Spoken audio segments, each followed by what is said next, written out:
What's good with the YouTube? You already know. Big Flacco with a convict's perspective, and I'm gonna smash, dash, and slide on through with that little bit of energy. Please hit the like, subscribe, comment, do all those things to help support this channel, and hit that bell notification for future buyer content. And as you can tell by the thumbnail and title, we're gonna get straight to it. When did the NF become the MA? And I'm not saying that like literally, like when did they become the Mexican Mafia, but when did their acts, their direction, their whole concepts start to mirror that of the Mexican Mafia? Now, for those of you that have been in the system way back in days in the 80s and 90s, and were educated, soldados, I'm sure that you probably got the same type of concept of education that I got, that we were about unity, we were about equality, that we were striving against those who wished to oppress us, which was the system and other groups. And a lot of times we were always focused around the history of the NF and the MA, that the NF's expulsion was that to fight against the MA's superior domination in the system. We were taught that the MA was the number one oppressor of our raza, and that they wanted to dictate our program. They wanted to tax our gente. They wanted to do all this stuff, right? And that we were supposed to stand against this for equal justice in the system. Now, this applied just not only to administration, but to those that were considered our main oppositions at that time, which were all dropouts, MA, AB, and all its strong supporters. We were taught that the MA taxes its own people, that the MA takes on a superior role and makes their subjects inferior, that the NF is all about equality, that everybody is equal. This is the seed that would be planted. So therefore, you felt like you were fighting for a fair and just cause.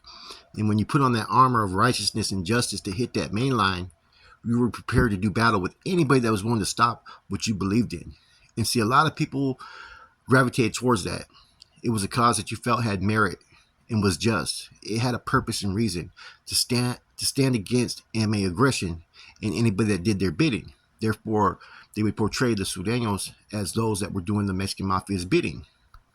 You would hear such things as, you don't see the NF, dictate its people's programs. You don't see them do this and that. Look at it, they're all on the Moscow's nuts. These are comments that you would hear amongst the big homies when they would educate you. Therefore, you had a whole different picture of the MA and Sureños. You had to look at the Sureños were an inferior group, that you had this elite circle of individuals, the MA, that was dictating their program, right? Therefore, you were supposed to stand against it, taxing your people, taking advantage of your people. The things that they would sit there and tell you and lace you up in your education would make you believe like you're fighting for a cause. Now, where did they start to change all the philosophies of the people?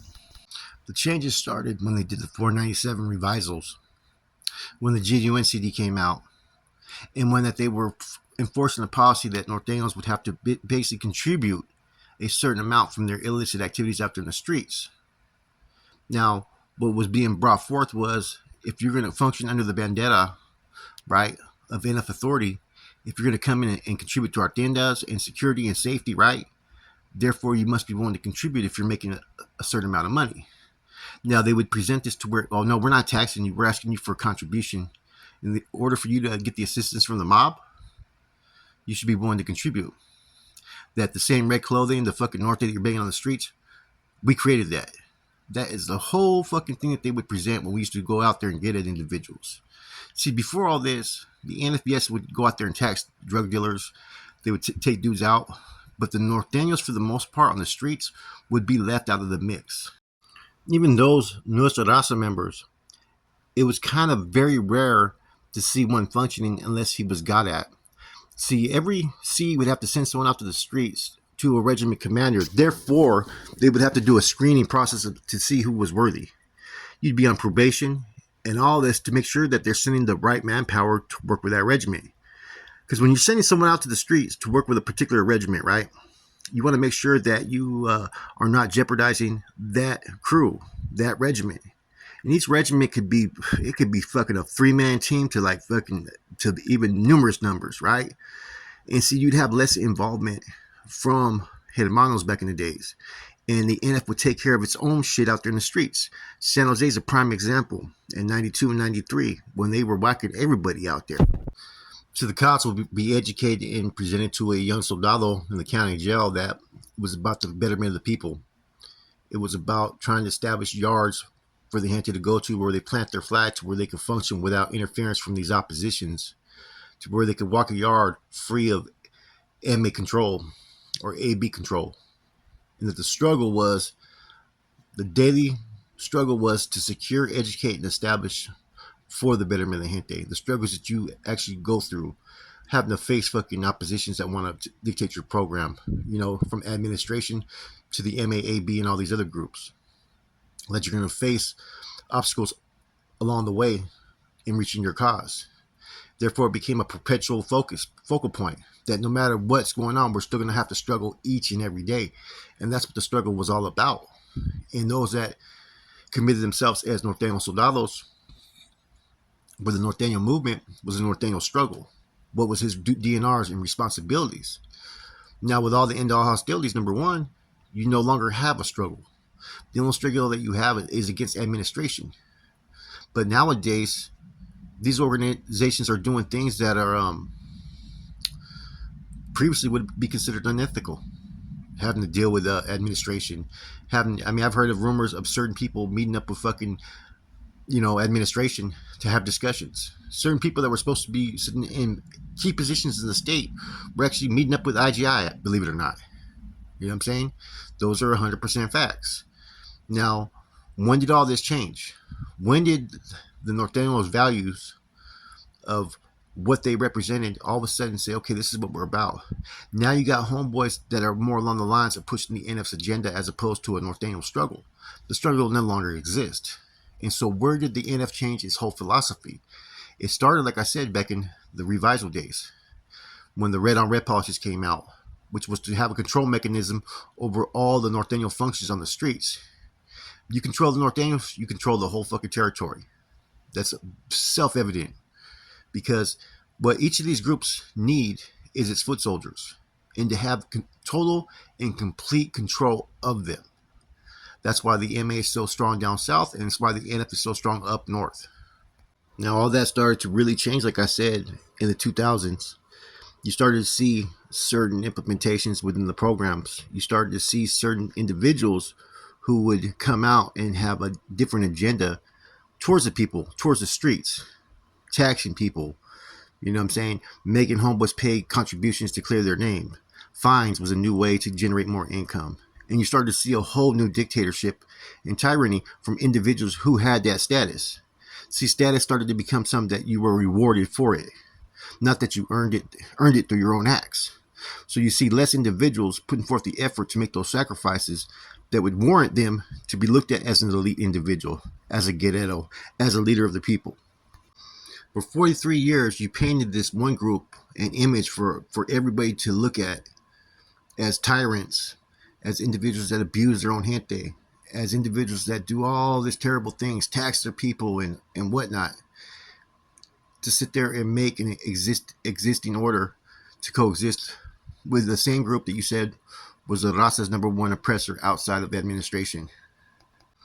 Now, don't get me wrong. I think the Raza being able to coexist on these yards is a beautiful thing. It's cool. It must be like, one hell of a experience for someone to start being able to have relationships with dudes traditionally like they'd be at each other's throats.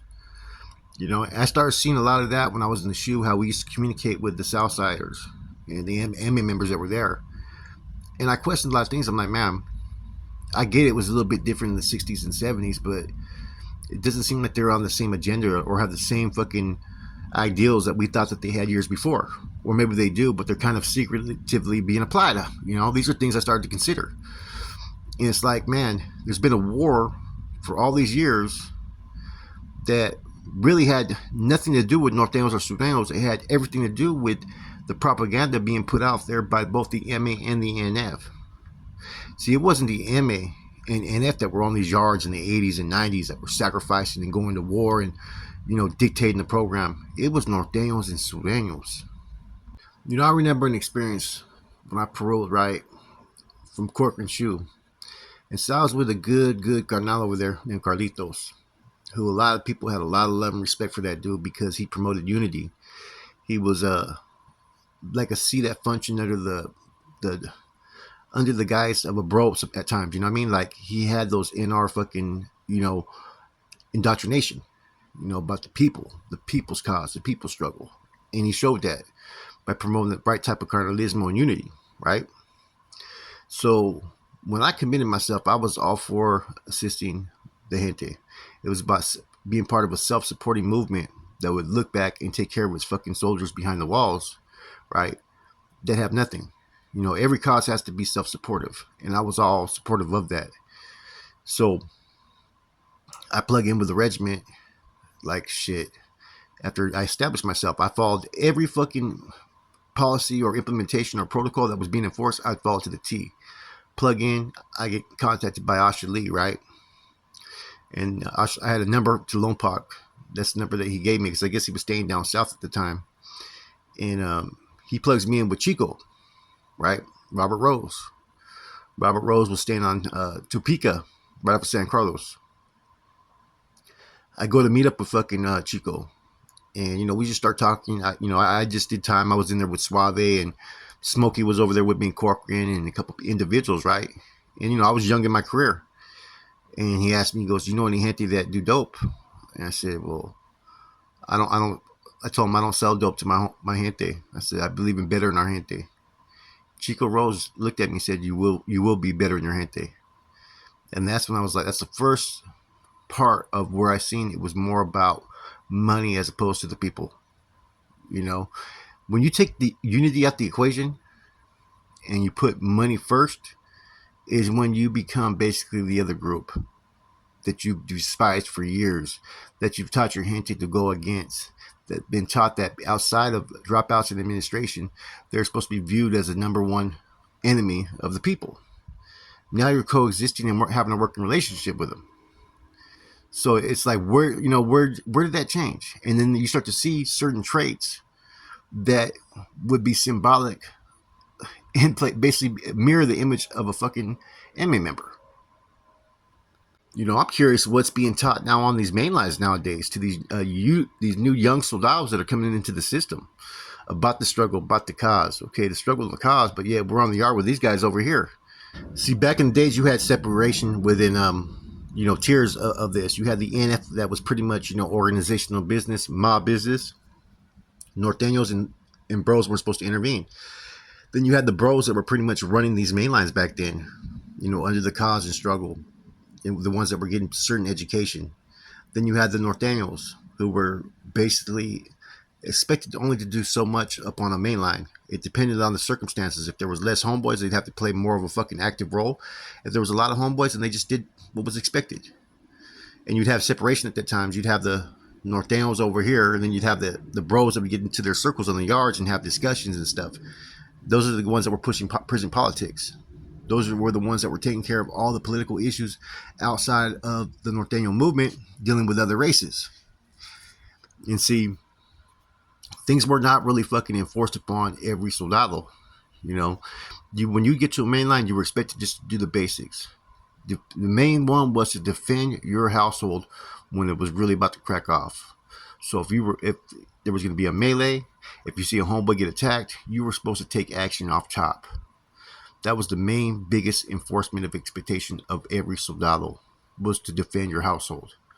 Outside of all the political intricacies, that's what you had hermanos out there on the yards taking care of those issues. But like I said, if you look at the different stages, the 497 filter changed everything. It made the NF have a lot more control over the Ensoldados and Northerners. Because before the Ensoldados used to just take care of their own business on these yards, they had the bylaws, which were the bonds, and the struggle to guide them. And the NF didn't have as much involvement.